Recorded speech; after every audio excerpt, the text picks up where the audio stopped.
Welcome back to question number 5. It's November 2019. It's the higher tier. It's double awards physics. And it's question 5 and it's a velocity time graph. There usually is one of these on every paper. So we'll do a quick mind map on what we need to know. We did this for all the other ones. So it's a velocity time graph.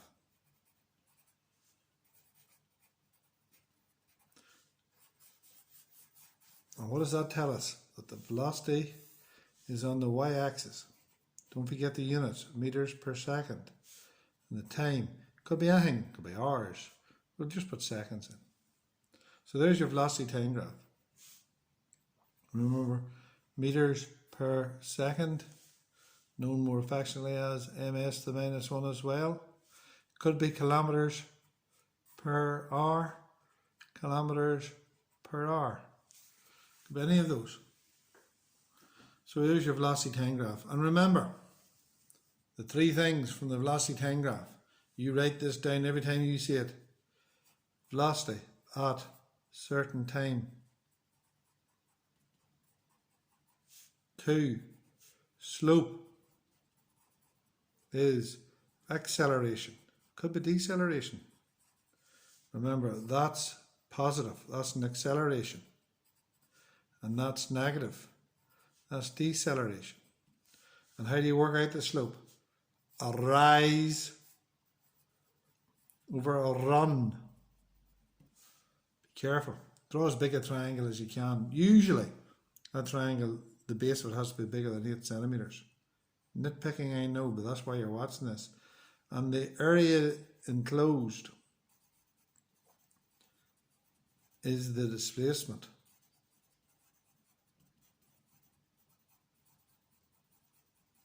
The area enclosed is the displacement.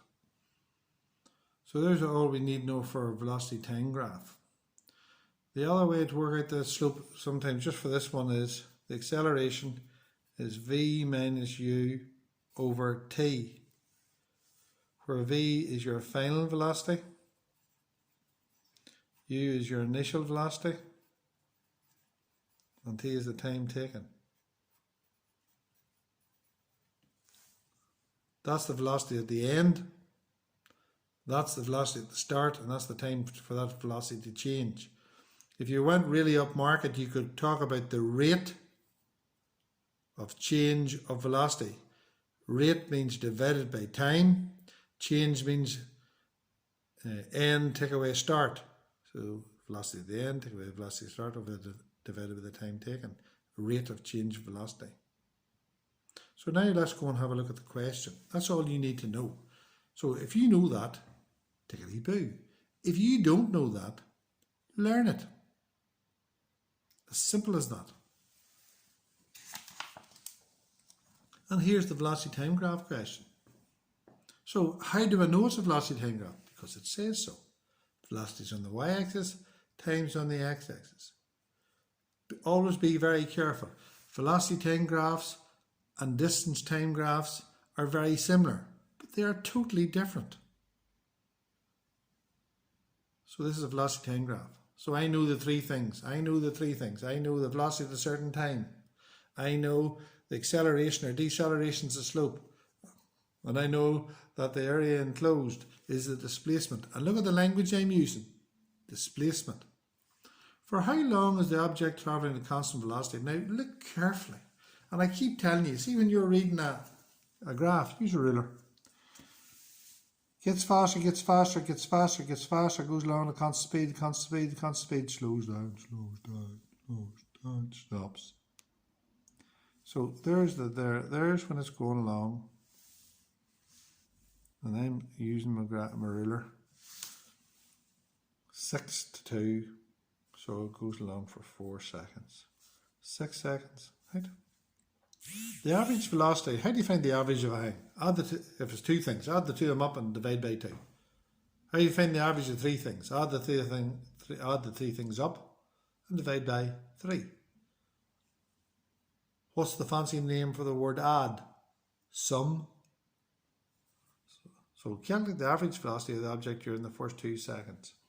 So it's 10 plus 30 divided by 2, which is 40, over 2, which is 20 meters per second.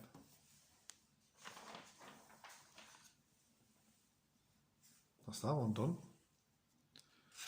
Turn the page. Now, calculate the acceleration during the final 2 seconds. Now be careful. See there? That's 30 meters per second. Do you see there? That's 0 meters per second. Stopped.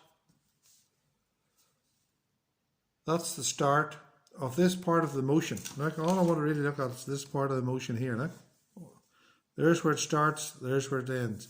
That's the initial, that's the final. There's the time taken. Calculate the acceleration. So write down the formula. There's the formula. When I look at that, I know that that's got a negative slope. How do I know that? Look at my mind map. Negative deceleration. Could you learn that and then just produce all of that from learning it? That's called studying. So let's do the question. What's the final velocity? 0. What was the initial velocity? 30. What was the time taken? 2. So it's minus 30 over 2 is minus 15 meters per second squared. So the acceleration, see the trick? Did it ask for the acceleration? Yes, it did. Did it ask for the deceleration? No, it didn't. So it's minus 15 meters. There's a mark for that. What single word can be used to describe the negative acceleration? So it's deceleration. Deceleration. Can you spell it? And if you can't spell it, learn it. The other word that they give in the mark scheme is retardation. So there's a nice velocity time graph question.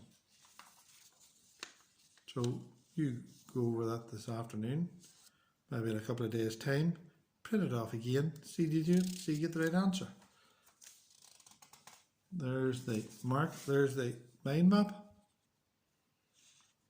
Could you produce that page? Do you know what's on it? If you do, can you produce it? That's called studying. See you in question number 6.